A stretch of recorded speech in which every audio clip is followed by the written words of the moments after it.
আপনি যদি রাজধানী ঢাকার বাংলা মোটর এলাকা দিয়ে যাতায়াত করেন তাহলে প্রতিদিন সকাল ৭টা থেকে বিকেল ৫টা পর্যন্ত দেখবেন শত শত মানুষ লাইন দিয়ে দাঁড়িয়ে আছেন।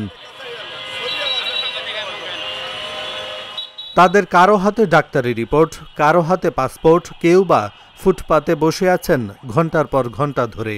কেন তারা এভাবে রোদে পুড়ে বা বৃষ্টিতে ভিজে দাঁড়িয়ে আছেন? বলতেছে এদিন আসেন। আমরা প্রতিদিন আসার পরে যে কালকে আসলাম, আসার পরে মেডিকেল নেওয়ার পর বলতেছে যে কালকে মেডিকেল দিবেন কালীপেটে। আজকে মেডিকেল দেওয়ার পরে বলতেছে যে বিকালে আমরা রিপোর্ট দিব।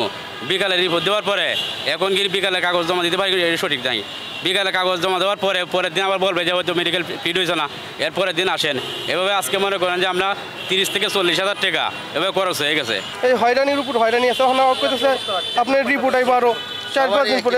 এই যে একবার দিছি ব্যাংক ডেপ, হ্যাঁ এই যে রিপোর্ট আছে, এই যে ব্যাংক ডেপ দিছি, হ্যাঁ পরে এই যে এখানে আবার এই যে ভিআইপি নিচে টাকা 4160। এত কিছু করার পরে যদি এইভাবে ভুগি তা আমাকে সংসার নাই।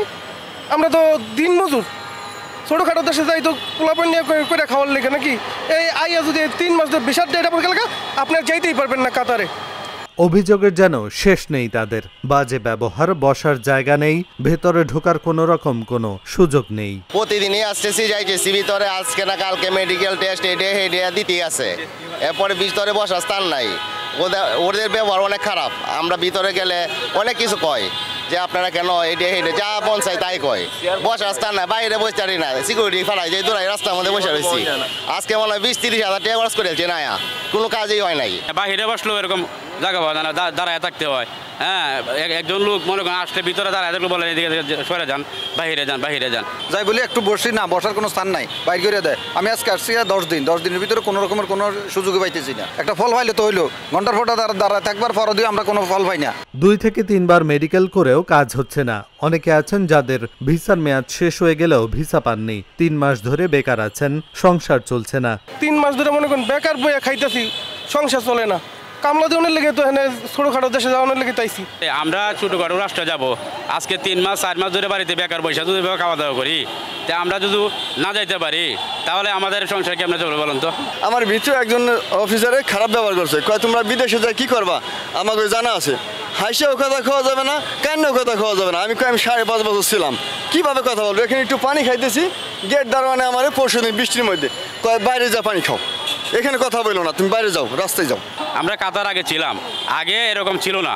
এখন এই আজকে 1-1.5 বছর ধরে এরকম অবস্থা। আগে আসতাম সুন্দরভাবে মেডিকেল করে চলে যেতাম, একদিনই রিপোর্ট আসে পড়তো। এখন পরিস্থিতি এরকম, আগে এরকম ছিল না।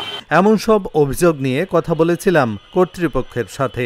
বাংলা মোটর রূপায়ণ টাওয়ারে অবস্থিত তাদের অফিসে যোগাযোগ করা হলে তারা একটি মেইল অ্যাড্রেস দিয়ে সেখানে যোগাযোগ করতে বলেন। পরে সেখানে 23 এপ্রিল ইমেইল পাঠানো হয়, অটো রিপ্লাই দেয়া হয় সেখান থেকে। 29 এপ্রিল এই রিপোর্ট তৈরি করা পর্যন্ত অভিযোগগুলোর কোনো জবাব দেওয়া হয়নি। এহসানুল হক, ঢাকা জার্নাল।